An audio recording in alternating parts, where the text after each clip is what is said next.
Bismillahirrahmanirrahim. Assalamualaikum warahmatullahi wabarakatuh. Lama dah kita tak buat video ni jadi pelajar pun baru masuk bab 6. Jadi tajuk bab 6 ni sambungan daripada tajuk pembentukan Malaysia.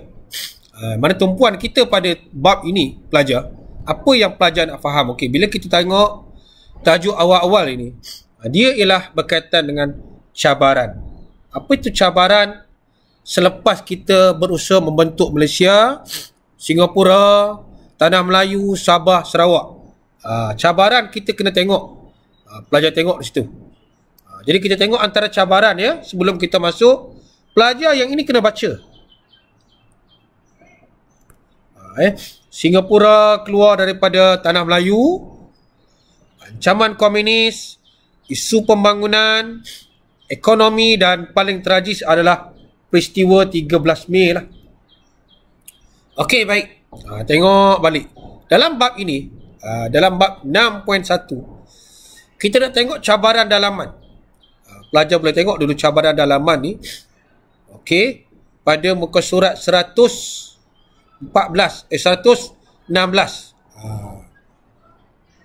Okey, 6.1. Okey, tengok di sini apa cabaran dalaman. Kalau kita tengok ada 13 buah negeri yang setuju berada dalam negara Malaysia. Pelajar boleh tengok bab 5 sebelum ini. Dan tentu kita ni negara yang hebat, antara negara yang mempunyai apa? Nampak sini.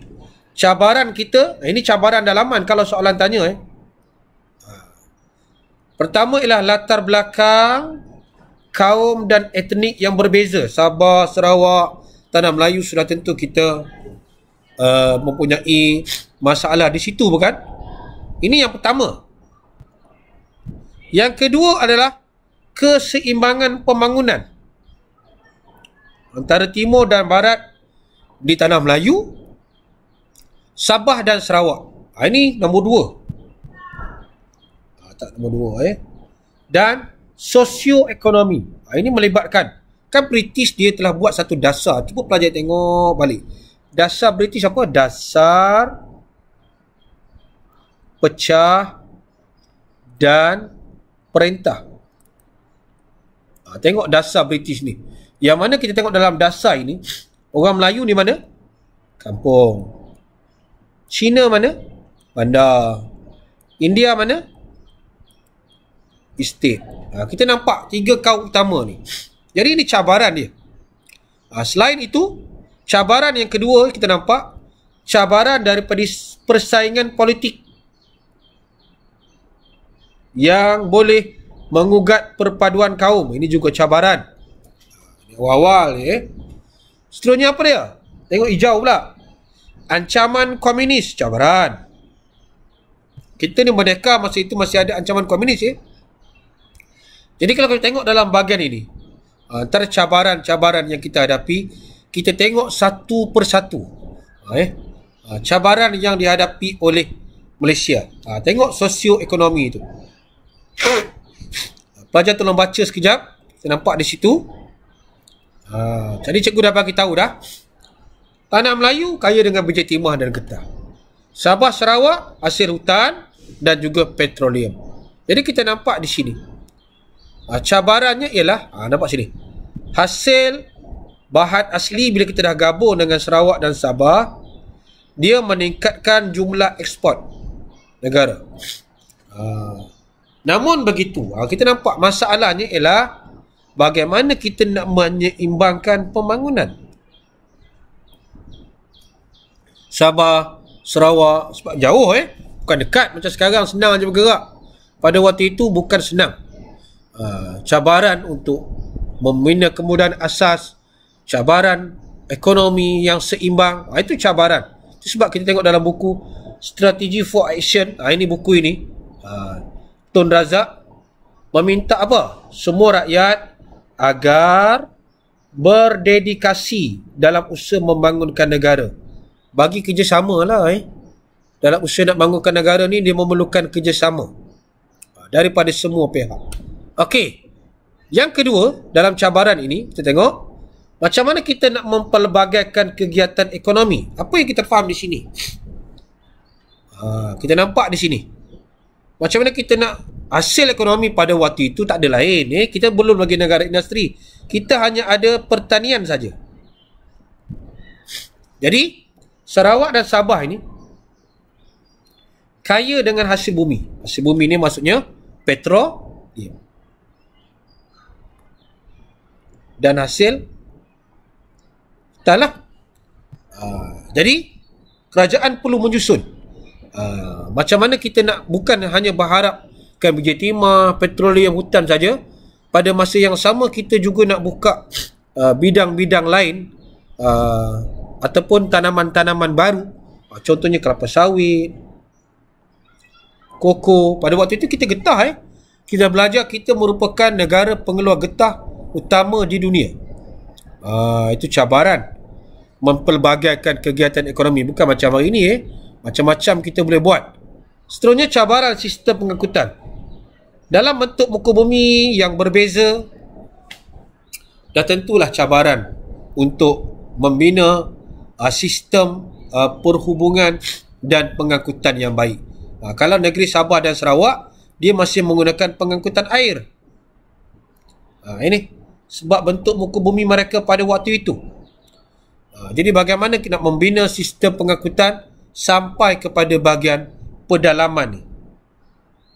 Sebab pemerintah dia kena adil pada waktu itu. Itu cabaran yang kita nampak. Itu sebab cabaran ini dimasukkan dalam rancangan Malaya pertama 1966. Kita tengok situ bab ini dia agak unik sikit. Pelajar mungkin pening sebab benda baru.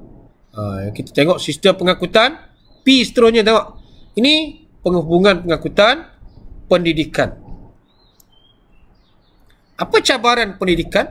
Ialah pada zaman British ni dia ada sekolah vernacular, Inggeris dan Cina. Itu di bandar. Luar bandar macam mana? Itu cabaran dia. Cabarannya adalah sekolah luar bandar. Dah ada sekolah, macam mana pula nak membina sekolah dan guru. Kalau kita tengok sebelum ni, kalau sekolah Tamil, guru daripada India. Sekolah Cina, guru dan buku daripada Cina. Sekarang kita nak ikut acuan kita tu kan. Itu sebab kita tengok dulu-dulu ada cikgu-cikgu yang berbahasa Inggeris. Kita tengok antara pakar-pakar, contohnya R.O. Wisted yang boleh bertatur dalam bahasa Melayu kan. Okey, ini cabaran sosioekonomi. Banyak tu Cikgu suka kalau pelajar tengok pendidikan dengan pengangkutan ni. Itu paling mudah lah. Kemudahan asas juga. Sebab ini kemudahan asas, senang kita nak jawab. Banding dengan kegiatan ekonomi, susahnya cikgu. Tak susah. Kita nak mempelbagaikan kegiatan ekonomi. Tidak hanya bergantung kepada biji timah dan hasil hutan saja. Itu kita nampak cabaran. Itu cabaran ekonomi. Yang kedua, cabaran politik di Sarawak. Cuba kita tengok di sini pelajar. Ada dua di sini. Stephen Kaluningkan, Tavis Lee. Okey. Saya tengok di situ. Pada tahun 66, kita 3 tahun selepas pembentukan Malaysia, 21 ahli kaunsil negeri, maksudnya ahli majlis negeri, dia rasa tak puas hati kepada siapa? Stephen Kaluningkan, Ketua Menteri pada waktu itu. Dan Stephen ini telah dipecat oleh Governor. Dipecat. Dan Stephen ini telah mencabar tindakan Governor tadilah di mahkamah.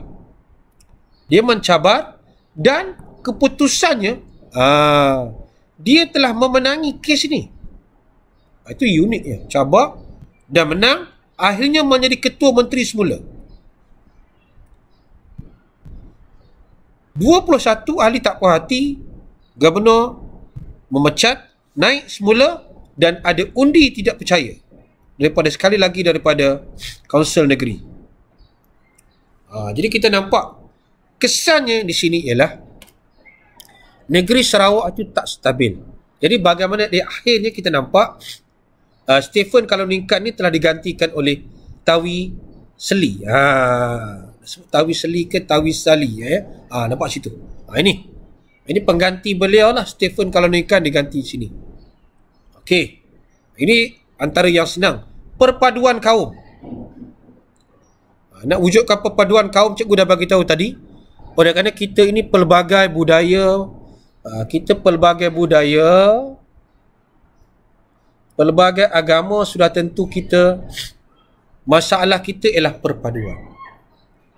Jadi cabaran lah bagaimana kita nak wujudkan integrasi nasional antara tanah Melayu, Sabah dan Sarawak. Tiga ini. Jauh macam mana cabaran pemimpin pada waktu itu. Jadi kita nampak negara kita menghadapi pelbagai cabaran. Kita nampak untuk mewujudkan keseimbangan ekonomi dan pembangunan.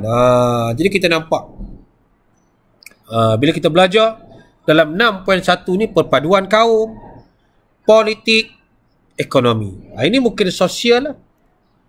Ini mungkin politik. Jadi senang cerita, ada ekonomi, ada politik dan ada sosial. Jadi bila pelajar faham tiga ini, kita boleh menjawablah soalan mengapa perpaduan menjadi agenda penting dalam sebuah negara. Ini soalan kebat.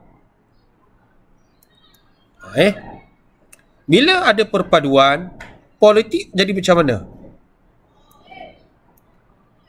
Stabil.